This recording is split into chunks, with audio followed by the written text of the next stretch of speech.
What's going on, guys? It's Greg here, aka NYPrepper. It is Wednesday, September 20th, 2023, and I have some breaking news to share with you guys. Right now it is 6:38 p.m. Eastern Time here in the United States, and we currently have two U.S. nuclear war command and control planes up in the air over California, and we had a nuclear bomber flying over South Dakota earlier in the afternoon.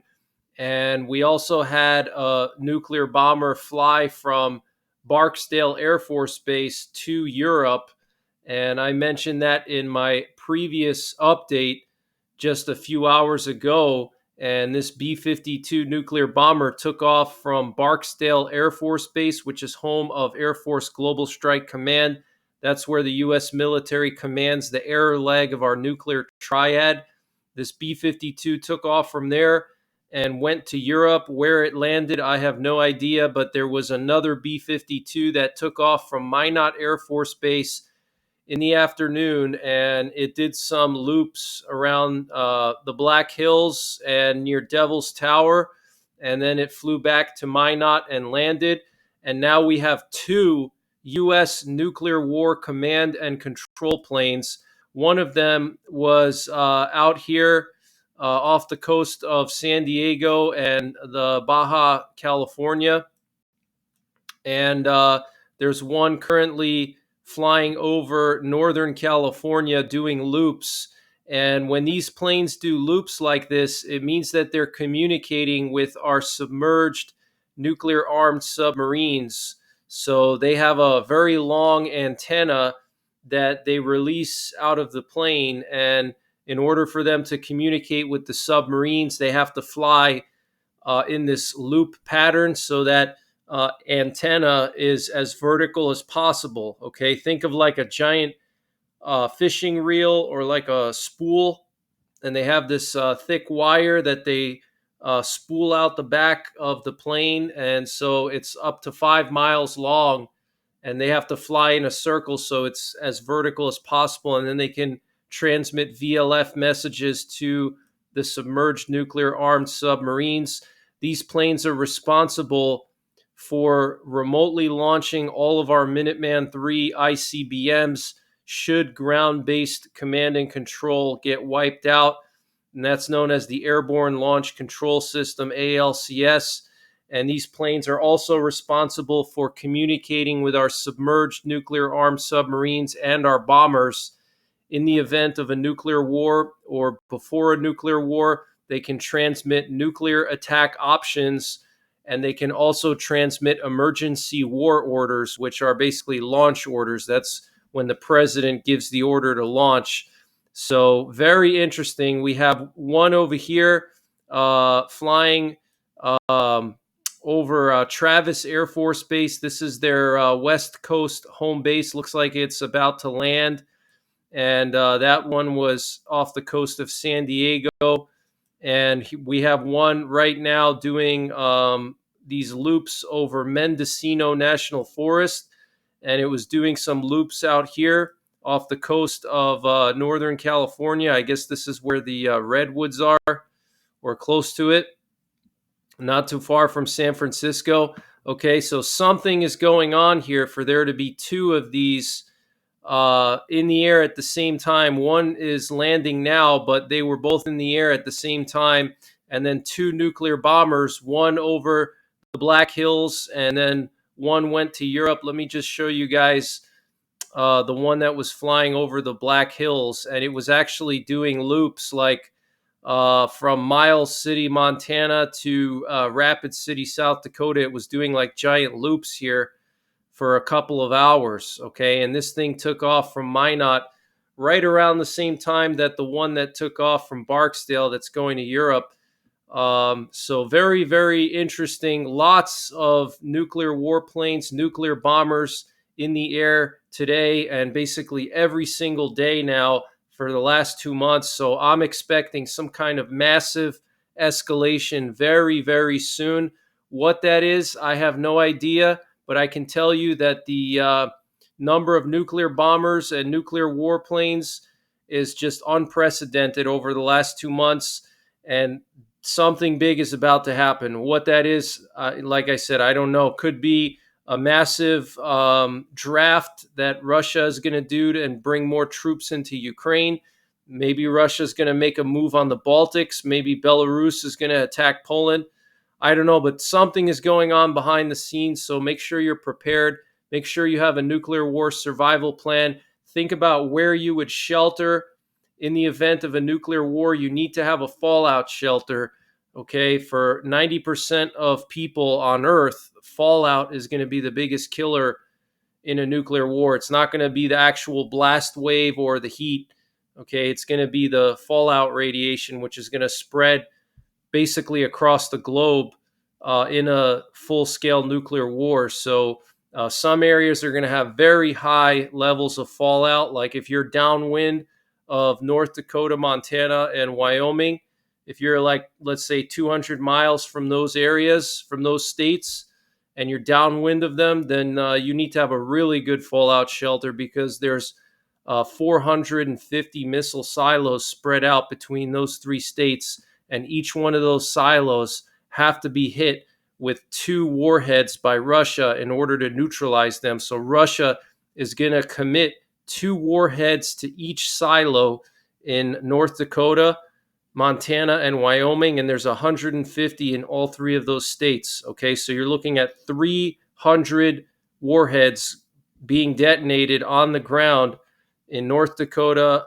and then 300 in Montana, and then 300 in Wyoming. That's 900 warheads, guys. Okay, so if you're anywhere downwind of there, you need to have a really good plan. If you live in South Dakota, North Dakota, Nebraska, Iowa, anywhere downwind of the missile fields, okay, you need to have a very, very good plan, because the fallout radiation is going to be severe, especially because they're going to have to do ground bursts.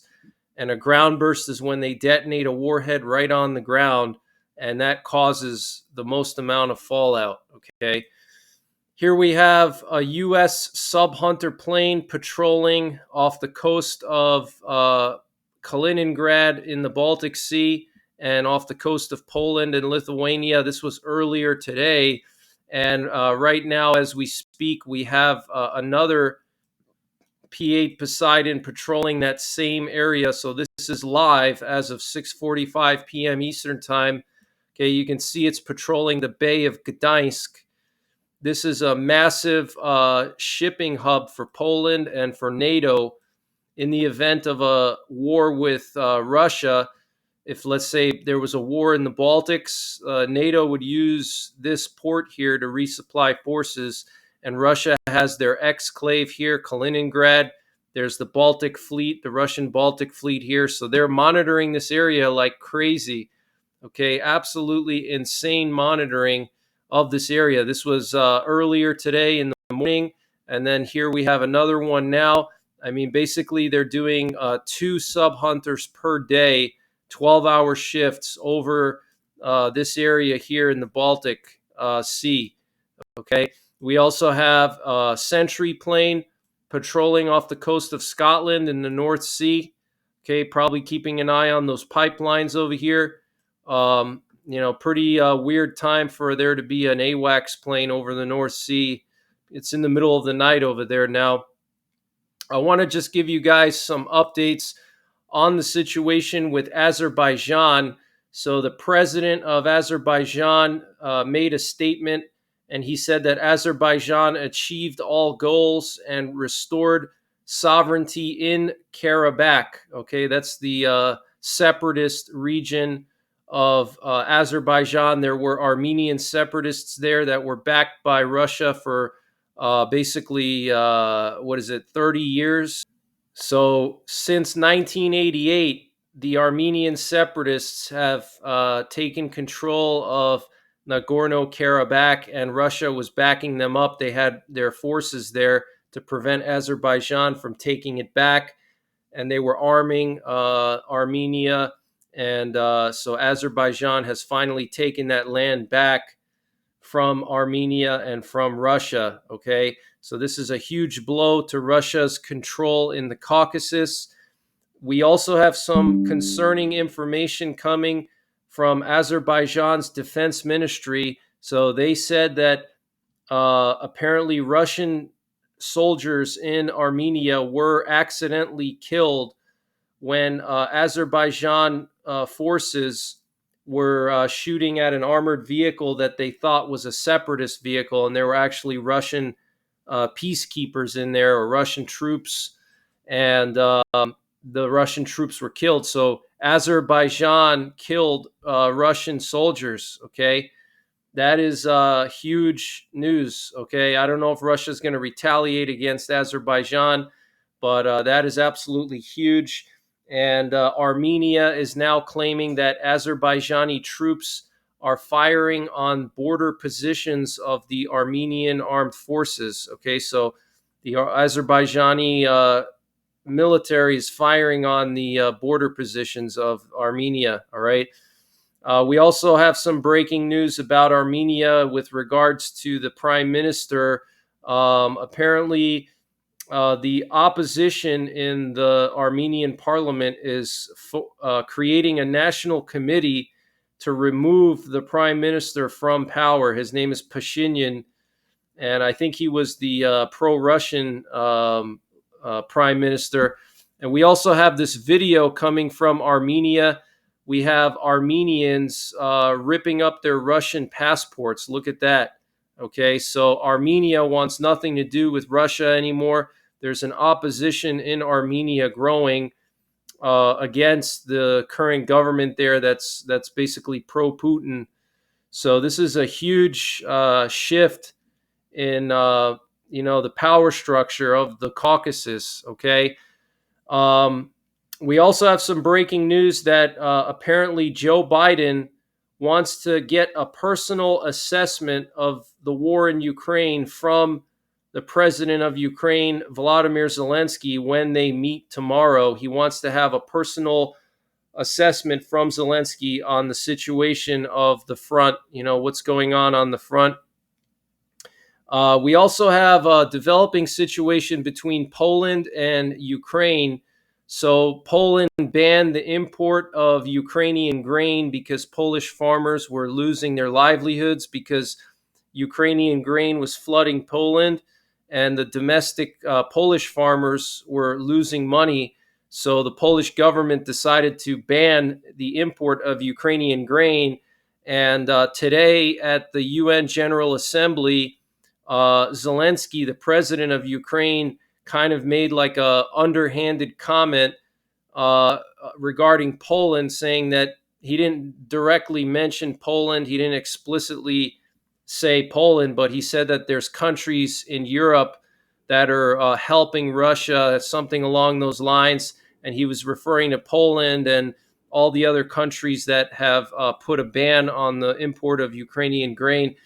And what's crazy about this is Poland never said that they wouldn't allow Ukrainian grain to go through Poland to other parts of Europe. They're just saying we don't want to buy your grain anymore because our farmers are going out of business, and Ukraine is making a big deal out of it. It's mostly Zelensky that's doing this, which is just absolutely insane. So I want to read to you what the Polish prime minister had to say today.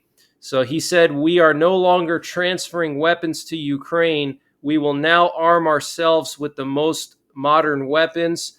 I want to remind you, Zelensky, that several dozen hours after Russia's attack on Ukraine, I went to Berlin and told the German government and society that 5,000 helmets must be some kind of a joke. That is why today we perceive the words as doubly unfair and we strongly reject them." Okay, he was talking about how in the beginning of the war, Germany only wanted to give Ukraine helmets. And so he went to Germany and said, this is insane. You have to give them some kind of weapons. And so he's basically feeling like Zelensky put a knife in his back and in the back of the Polish nation. And then he also mentioned the hub for Western weapons in Poland. He said, our hub in Rzeszów, in consultation with the Americans and NATO, still plays the same role it has played and will play. We will definitely maintain the transit of Ukrainian goods Poland does not incur any costs for this reason. On the contrary, you can say that we make money from it. Okay, so he's saying he's going to still allow Western weapons to flow into Ukraine. That's not in jeopardy. But he said that Poland is not going to be giving Ukraine weapons anymore. They've given Ukraine more than any country. Okay, Poland gave Ukraine 325 tanks.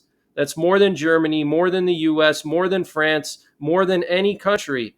Okay, they were the first to give them the Leopard tanks, and they were the first to give them fighter jets, the MiG-29s. Okay, Poland and Slovakia. And this is how Zelensky repays them. So it's just absolutely insane. I support Ukraine, but I don't support Zelensky on this one and the Ukrainian government. They're basically stabbing Poland in the back, and it's not going to go well for them if they do that.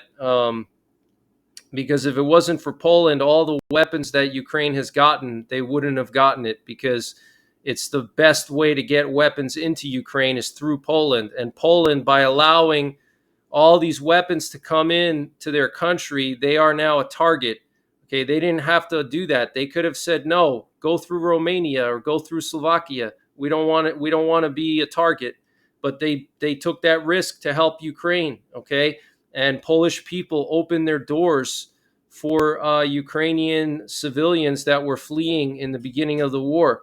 Okay, they allowed people that they never met before in their life to live in their house for free. Okay, so this is just ridiculous, But anyway, that's the latest information that I have for you guys.